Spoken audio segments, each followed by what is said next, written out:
श्री गुरुदेव दत्त श्री स्वामी समर्थ. नमस्कार मित्रांनो, आपण बघत आहोत संपूर्ण शिव महापुराण. त्यामध्ये आपण बघत आहोत की कोटी रुद्र संहिता. आजच्या भागामध्ये आपण बघणार आहोत की मल्लिका अर्जुनाची उत्पत्ती कशी झाली, त्याचप्रमाणे महाकालेश्वरीचा महिमा काय आहे आणि ओंकारेश्वरचा महिमा आपण आजच्या भागामध्ये बघणार आहोत. तसेच केदारेश्वरचा देखील महिमा आपण आजच्या भागात बघणार आहोत.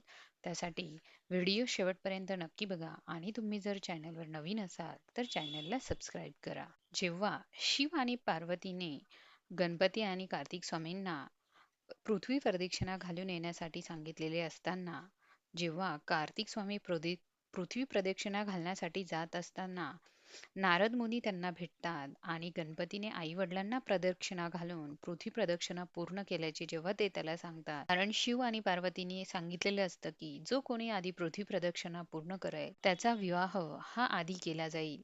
त्याप्रमाणे गणपतीने पृथ्वी प्रदक्षिणा आधी पूर्ण केली आणि म्हणून विवाह हा गणपतीचा आधी झाला. गणपतीचा विवाह आधी झाला हे ऐकून कार्तिक स्वामी रागाने कैलास पर्वतावर येतात आणि आई वडिलांना पक्षपात केला म्हणून सांगतात आणि रागाने कौच पर्वतावर ते निघून जातात. कार्तिक स्वामी रागाने निघून गेल्यामुळे पार्वती फार दुःखी होते आणि त्यावेळी शिव आणि पार्वती हे कौच पर्वतावर कार्तिक स्वामीच्या भेटीसाठी जातात. कार्तिक स्वामींना जेव्हा कळतं की शिव आणि पार्वती हे येत आहे, त्यावेळी कार्तिक स्वामी अजून दूर निघून जातात आणि त्यावेळी शिव आणि पार्वती ज्योतिमय स्वरूप धारण करून तेथे राहू लागतात आणि तेच ज्योतिमय ज्योतिर्लिंग हे मल्लिकार्जुन नावाने प्रसिद्ध झाले. मल्लिका हे पार्वतीचे नाव असून अर्जुन हे शिवाचे समानार्थी असा शब्द आहे आणि म्हणूनच या ज्योतिर्लिंगाचे दर्शन घेणाऱ्या भक्तांचे अनेक पाहिपे ही नाहीसे होतात आणि त्या भक्तांच्या सर्व मनोकामना ह्या पूर्ण होत असतात. आता आपण बघूया महाकालेश्वरचा महिमा. उज्जैनी नगरामध्ये चंद्रसेन नावाचा एक राजा होता. तो अतिशय महान असा शिवभक्त असून शिवजीचा मणिभद्र नावाचा जो प्रमुख गण होता तो त्या राजाचा मित्र होता. एके दिवशी मणिभद्राने राजाला चिंतामणी दिला आणि चंद्रसेनेने तो मणी गळ्यात बांधला. बाकीच्या राजांना जेव्हा हे कळते त्यावेळी चंद्रसेनाच्या राज्यावर आक्रमण होते आणि चंद्रसेन महाबळेश्वरला शरण जातो. तो शिवांची मनोभावे पूजा करतो. एक दिवस असं होतं की चंद्रसेन राजा शिवांची पूजा करत असताना आईसोबत आलेल्या एका 5 वर्षाच्या मुलाने ही सर्व पूजा पाहिली आणि त्याने खेळास गेल्यावर शिवलिंगाप्रमाणे दिसणाऱ्या दगडांची पूजा केली. आईने त्या मुलाला रागवले आणि ती शिवपूजा ही उधळून टाकली आणि त्या मुलाला खूप मारले. त्या मुलाला मारल्यानंतर तो मुलगा बेशुद्ध पडतो आणि जेव्हा तो शुद्धीवर येतो त्याला एका शिवालयात रत्नलिंग दिसते. आईची परिस्थिती बदलते, सर्व वैभव वाढते. ती त्या मुलाला जवळ घेऊन शिवांची क्षमा मागते. ही बातमी मात्र सर्वत्र वाऱ्यासारखी पसरते. वैरभावाने आलेले राजे ही महाकालेश्वरचे पूजन करू लागले. तेवढ्यात तेथे हनुमंत प्रगट झाले आणि हनुमंत प्रगट झाल्यावर ते सांगतात की मुलाच्या 8व्या पिढी नंद महापुरुष येतील आणि श्रीकृष्ण त्यांच्या घरी येतील. चंद्रसेन आणि शिकर यांनी आयुष्यभर महाकाली पूजा ही केली. आता आपण बघूया की ओंकारेश्वर तीर्थात जे चौथे ज्योतिर्लिंग आहे त्याची महिमा आपण बघू.